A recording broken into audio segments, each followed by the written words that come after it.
Hello everyone, welcome back in कायकल। तो आज मैं आप लोग को बताने जा रही हूँ कि कर्ली हेयर हो, यदि आईब्रो में कर्ली हेयर हो तो आप उसे कैसे बनाएं। देखिए आप यहाँ पे मैं आप लोग को दिखा रही हूँ कि किस तरह से इनका हेयर इस तरफ मुड़ा हुआ है, इधर की तरफ ये मुड़ा हुआ होता है। तो इस तरह से बहुतों का होता है हेयर जो कि कर्ली होता है आईब्रो में। तो मैं आज इसी पे आप लोग को बता रही हूँ कि कर्ली हेयर हो यदि आईब्रो का तो किस तरीके से इसे बनाया जाए। तो चलिए वीडियो को पूरा लगातार देखिए लास्ट तक क्योंकि मैं जो भी टिप्स देती हूँ वो मैं बीच में ही देती हूँ, तो इसके लिए आपको बीच में देखना होगा, लगातार देखना होगा। स्किप करके यदि आप देखते हैं तो आपको बहुत सारा ट्रिक्स नहीं पता चलेगा। तो चलिए कंटिन्यू करती हूँ। ऊपर वाले धागे को इस रखना है स्किन के ऊपर और लेफ्ट हैंड को प्रेस करना है। तो इस तरीके से आपका एक बार में बहुत ही खूबसूरत सा शेप आ जाता है। अब यहाँ पे देख सकते हैं कि मैं बस 2 बार धागा चलाई और अब मैं तीसरा चलाने जा रही हूँ और इतने में ही ये आपका आईब्रो का ऊपर का शेप यहाँ से यहाँ कंप्लीट हो गया। और इसके बाद आपको नीचे जाना है तो आज के पास से इस तरह से डायगोनल स्ट्रेट आपको धागे को रखना है और इस तरीके से आपको निकाल देना है। तो इस तरीके यहाँ भी आप देख सकते हैं मैं 2 स्ट्रोक से चलाई हूँ और ये शेप आ गया।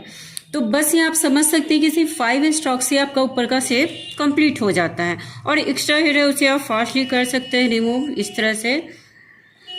और चलिए मैं आ जाती हूँ नीचे के शेप में। हो चुका है और आप देख सकते हैं कि यहाँ हेवी ग्रोथ है और इस साइड बहुत ही कम है और कर्ली भी है। तो क्या करना है, इस तरीके से धागे को हेयर में इस तरह से फंसाते हुए नीचे की तरफ आना है और जितना मोटा रखना है वहां से आपको धागा ऐसे अंदर की तरफ ले जाना है।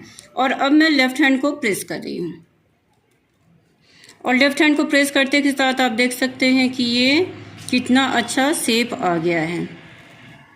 1-2 हेयर रह गए तो इसे फिर से शेप करना है। यहाँ पे देख सकते हैं कि सेफ हो गया है लेकिन मुझे लग रहा है कि नहीं 1-2 और हेयर निकल जाए तो ज़्यादा अच्छा शेप आ जाएगा, तो फिर से मैं उसे निकाल दे रही हूँ।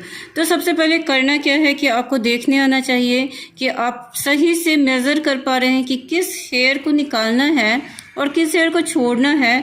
ये चीज़ जब आप समझ जाएंगे ना तो आप बहुत ही अच्छा थ्रेडिंग कर सकते हैं। तो यहाँ पे ये शेप हो गया। इसी शेप से मैं धागे को आगे की तरफ लेके जा रही हूँ और उसी को गाइडलाइन मानना है आपको, यही होता है आपका गाइडलाइन और उसी से आगे बढ़ते जाना है। तो इतना करते हुए मैं आ गई सेंटर में। सेंटर में आने के बाद अपने हैंड को थोड़ा सा मूव करना है। यदि आप मूव नहीं करेंगे तो इधर की तरफ चला जाएगा थ्रेड और हेयर निकल सकता है। और अगर आप मूव करते हैं और मूव करने के बाद ज़्यादा तेज़ी से खींच देते हैं तो इधर का हेयर निकल सकता है। यहाँ पे अपने हाथ पे बहुत ही बैलेंस करना है क्योंकि यहाँ से यदि आप ज़्यादा तेज़ी से खींच देते हैं ऊपर की तरफ चला जाएगा तो ऊपर का हेयर निकल सकता है। तो इस तरह से मैं बहुत ही बैलेंस करके यहाँ काम कर रही हूँ और आपको भी यही करना है और इसी चीज़ को समझना है कि आपको कैसे काम करना है।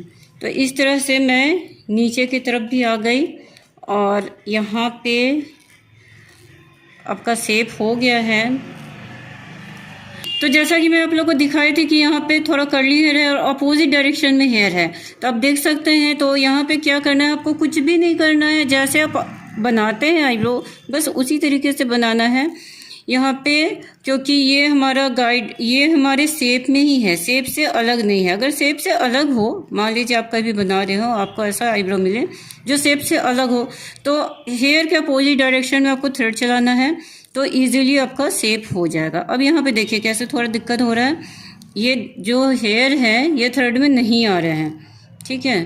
तो यहाँ पे थोड़ा सा आपको थ्रेड दबाना भी पड़ेगा स्किन पे। यहाँ पे आप देख सकते हैं कि ये जो हेयर है ये अपोजिट डायरेक्शन में, मतलब ऊपर की तरफ है। ये हेयर ग्रोथ इसका ऊपर की तरफ है, तो क्या करना है, धागा को ऊपर से नीचे लाना है। देखिए ये आ गया इसमें और अब इसे निकाल देना है। तो आपको बस वही देखना है कि आपके हेयर का डायरेक्शन किधर है, उसके अपोजिट डायरेक्शन से यदि आप थ्रेड को उसमें फंसाते हैं तो आराम से निकल जाता है, जैसे कि यहाँ पे है। और ये हो गया एक्स्ट्रा हेयर, इसे मैं निकाल ले रही हूँ। तो अब आप देख रहे हैं कि ये आईब्रो बन गया है और अब मैं शेप कर दे रही हूँ फ्रंट का। तो फ्रंट का शेप करने के लिए आपको नोज के पास से धागा ऐसे ले जाना है। यदि आप बिल्कुल नहीं जानते हैं कि कैसे करना है तो यहाँ से लेके जाना है आपको और इस तरीके से आपको शेप करना है।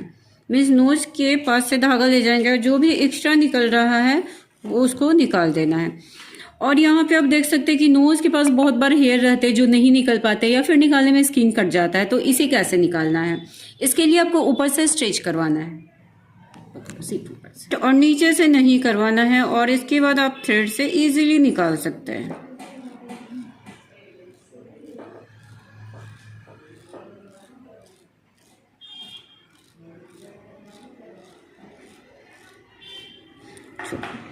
ये निकल गया और अब मैं सेंटर का निकाल दे रही हूँ, साथ ही लेफ्ट आईब्रो का भी सेंटर को से जो आपका जुड़ा रहता है इसको मैं कर ले रही हूँ। सेम वही प्रोसेस है, यहाँ नोज के पास से आपको लेके आना है और यहाँ से एक स्ट्रेट लाइन आपको निकाल देना है। तो इस तरीके से लेफ्ट और राइट दोनों का हो गया, मीन्स सेंटर का हेयर निकल गया और सेंटर में बहुत अच्छे से क्लीन और शेप आ गया। अब मैं आ जा रही हूँ लेफ्ट आईब्रो में। साथ ही आप दोनों आईब्रो को देखिए, साथ ही दोनों आईब्रो को देखिए कि किस तरीके से आपका ये शेप कितना अच्छा है और ये बढ़ा हुआ है कैसा शेप है। तो इसे भी ऐसे ही खूबसूरत मैं बनाने वाली हूँ। इसमें भी मैं पहले कट कर ले रही हूँ। राइट आईब्रो में तो मुझे कट करने की ज़रूरत नहीं पड़ी थी क्योंकि उसमें बढ़े हुए हेयर नहीं थे। तो यहाँ मैं कट करके सबसे पहले दोनों को इक्वल कर ले रही हूँ और इसके बाद मैं यहीं खड़े होकर के लेफ्ट आईब्रो के ऊपर का शेप कर रही हूँ। यहाँ खड़े होकर क्या होता है कि आप दोनों आईब्रो को फ्रंट से देख सकते हैं और आपको समझ में आता है कि किस में कितना निकालना है। तो इस तरीके से मैं यहाँ पे देखिए अब किस तरह से मैं हेयर को ले रही हूँ धागे में। तो इस तरीके से धागे को रखना है और जो हेयर आ जा रहा है लाइन से, धागे को अगर सही से रखेंगे तो आपका शेप बहुत ही अच्छा बनेगा। तो धागे को इस तरह से रखना है और जो भी एक्स्ट्रा हेयर हैं वो अपने आप धागे में आ जाएंगे और उसे आप निकाल दीजिए। यदि आप फर्स्ट टाइम आए मेरे चैनल पे तो मेरे चैनल को सब्सक्राइब कर लीजिए, और भी बहुत सारे ब्यूटी से रिलेटेड वीडियोस हैं उसे आप देखिए और सीखिए, और जो कुछ भी क्यूरी हो आप मुझसे कमेंट कर सकते हैं। तो ये हो गया ऊपर का शेप और अब मैं आ जा रही हूँ लेफ्ट साइड के पीछे। इसके बाद शेप करना है, आपको देख लेना है कि आपका राइट आईब्रो कितना चौड़ा है और उसके बाद मैं इस तरीके से धागे में हेयर को ली। 1-2 हेयर लीजिए स्टार्टिंग में, यदि आप बिगनर्स हैं तो आप 2-4 ही हेयर लीजिए, एक साथ ज़्यादा हेयर नहीं लीजिए।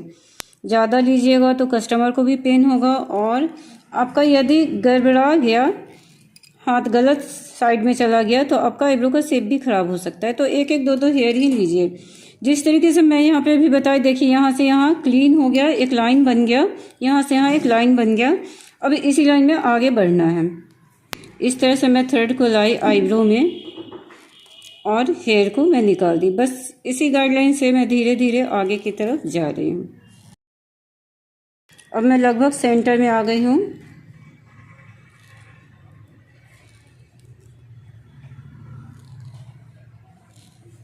और यहाँ से अपने हैंड को थोड़ा सा मूव करना है नीचे की तरफ और हेयर को वैसे ही निकाल देना है।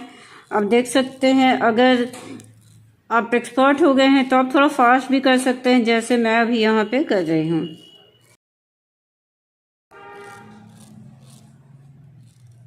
ऊपर का शेप मैं यहाँ तक कर चुकी थी। अब मैं इस साइड का शेप कर रही हूँ जो कि मैं लेफ्ट साइड ही खड़े होके कर रही हूँ। तो इस तरह से ऊपर का शेप करते हुए मैं आईब्रो को कर ली कंप्लीट और ये हो गया आईब्रो का फाइनल लुक।